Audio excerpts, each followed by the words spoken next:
सत्संग जी बड़े प्रेम से कहना धन निरंकार जी। तो सत्संग जी सभी महापुरुषों के चरणों में दास की प्यार भरी धन निरंकार जी। तो सत्संग जी दास आज सत्संग जी एक किताब पढ़ रहा था। तो सत्संग जी उस किताब के बीच कुछ ऐसा लिखा था। तो सत्संग जी जो दास आज आपको सुनाएगा तो सत्संग जी आप जी के चरणों में प्रार्थना है इसे ज़रूर सुने। ईश्वर बहुत ही दयालु है। कहानी का सत्संग जी यह शीर्षक था। तो सत्संग जी आप जी के चरणों में प्रार्थना है इसे ज़रूर सुने लास्ट तक। तो सत्संग जी बात क्या होती है, एक सत्संग जी राजा होता है और सत्संग जी उस राजा का सत्संग जी एक सुंदर सा सत्संग जी बगीचा होता है। उसी राज्य में सत्संग जी एक किसान भी रहता है सत्संग जी। और सत्संग जी जो किसान है वो अपने पूरे परिवार के साथ सत्संग जी उस बगीचे की सत्संग जी रखवाली करता है। वहाँ पर सत्संग जी सुंदर सुंदर सत्संग जी फल फूल है सत्संग जी, और उन फलों की सत्संग जी वह सुरक्षा करता है। और जैसे भी सत्संग जी राजा का आदेश आता है तो सत्संग जी वह फल उस राजा के लिए सत्संग जी ताज़ा ताज़ा तोड़ कर लेकर जाता है। तो सत्संग जी एक दिन की बात है सत्संग जी क्या होता है, जो राजा होता है सत्संग जी वो अपने राजमहल में आराम कर रहे होते हैं। तो सत्संग जी फिर जो सत्संग जी किसान होता है वह सोचता है आज राजा के लिए क्या लेकर जाया जाए। जो सत्संग जी फल फ्रूटों के पेड़ पौधे हैं उसके बीच सत्संग जी कुछ नारियल भी लगे हुए थे और सत्संग जी कुछ अमरूद भी लगे हुए थे, कुछ सत्संग जी और भी फल लगे हुए थे। तो सत्संग जी उस किसान के दिमाग में आया क्यों ना मैं अंगूरों की टोकरी ही राजा के पास लेकर जाता हूँ, इससे राजा बहुत ही ज़्यादा प्रसन्न होंगे और इसे राजा बहुत ही ज़्यादा चाव से खाएंगे। तो सत्संग जी वह किसान वह टोकरी लेकर अंगूरों की राजा के पास राजमहल में पहुंच जाता है। तो सत्संग जी क्या होता है, जो राजा होता है उसका सत्संग जी जो मूड है सत्संग जी वह बहुत ज़्यादा ख़राब होता है और सत्संग जी वह एकांत में बैठा होता है। तो सत्संग जी किसान समझ जाता है कि आज तो राजा परेशानी के बीच है। किसान क्या करता है, उस राजा के सामने सत्संग जी जो अंगूरों की टोकरी होती है वह रख देता है और चुपके से सत्संग जी उसके सामने थोड़ी सी दूरी पर सत्संग जी बैठ जाता है। तो सत्संग जी जो राजा होता है वह सत्संग जी अपने मूड में ही सत्संग जी व्यस्त होता है। वह क्या करता है, वह एक अंगूर खाता है और सत्संग जी एक अंगूर फेंक कर मारता है किसान के माथे पर।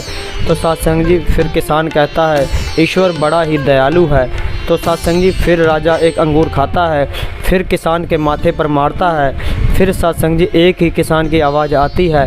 तो सत्संग जी कुछ समय बीतता है, सत्संग जी 1-2 घंटे सत्संग जी बीतते हैं। तो सत्संग जी जब राजा यह बात बार बार सुनता है तो सत्संग जी राजा को जब पता चलता है, क्योंकि सत्संग जी राजा को जब होश आता है कि ये मैं क्या कर रहा हूँ, तो सत्संग जी फिर राजा किसान से बोलता है कि मैंने तो आप पर अंगूर फेंक फेंक के मार रहा हूँ और आप फिर भी यही बोल रहे हैं ईश्वर बड़ा दयालु है, इसका क्या कारण है।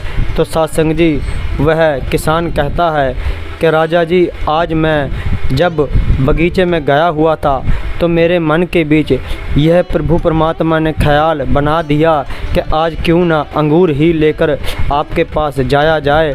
वह किसान बोला अगर राजा जी मैं यह अंगूरों की जगह अगर अमरूद या नारियल या कोई अन्य फल लेकर आता और आप जैसे फेंक फेंक कर मार रहे थे, तो जैसे ये अंगूर थे इनकी तो हल्की सी चोट थी जिसने मुझे नुकसान नहीं पहुंचाया, और अगर इनकी जगह नारियल होता या अमरूद होता या कोई अन्य फल होता तो मेरा तो बुरा हाल ही हो जाता। इसलिए मैं प्रभु परमात्मा का शुक्रिया कर रहा हूँ कि प्रभु परमात्मा जो तू करता है वो सही करता है, जो तू कर रहा है वो सही कर रहा है।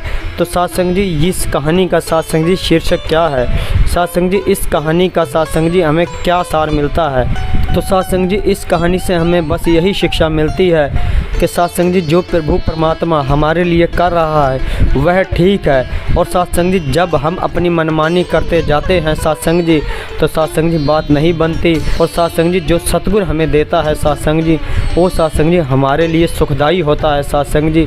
और सत्संग जी अगर हम इस निराकार प्रभु परमात्मा पे सत्संग जी मांगते हैं सत्संग जी तो सत्संग जी वह मनोकामना सत्संग जी हमारी पूरी नहीं भी होती, क्योंकि सत्संग जी सतगुरु हमें वह देता है इसके बीच हमारा सुख हो।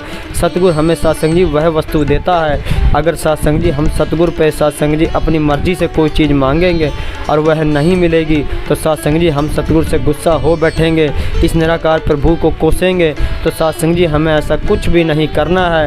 हमें इस निराकार प्रभु का हुक्म मानना है, जो ये दे रहा है उसी को हमने लेना है और सत्संग जी सेवा सिमरन करते हुए इस जीवन की जो घड़ियां हैं सत्संग जी इसे व्यतीत करनी है। सत्संग जी बड़े प्रेम से कहना धन निरंकार जी।